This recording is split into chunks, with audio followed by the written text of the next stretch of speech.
అమ్మవారికి ఒక మేకపోతుని బలివ్వండి, ఒక నల్ల పిల్లిని బలివ్వండి, ఒక దున్నపోతుని బలివ్వండి అంటారు. అంటే దాని అర్థం నిజంగా ఓ దున్నపోతుని, ఓ నల్ల పిల్లిని, ఒక మేకపోతుని పట్టుకెళ్లి చంపేయమనే కాదు. ఇవి మూడు దుర్గుణములకు సంకేతములు. నల్ల పిల్లి దేనికి సంకేతం అంటే దొంగతనానికి సంకేతం. అందుకే పిల్లి దొంగతనం చేసినట్టు ఎవరూ చేయరు. పిల్లొచ్చి పాలు తాగేసింది అనుకోండి, ఎవరికి తెలియదు, అంత నిశ్శబ్దంగా వస్తుంది. దాని పాదాల్లోనే మాంసపు ముద్దలు ఉంటాయి, చప్పుడు అవ్వదు.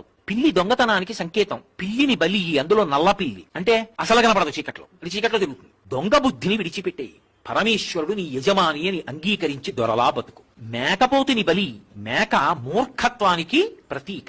నేను ఒకసారి రైల్లో వెళ్ళిపోతుంటే ఒక ఊరు యొక్క చివరి భాగంలో సిగ్నల్ లేక ఆగింది రైలు.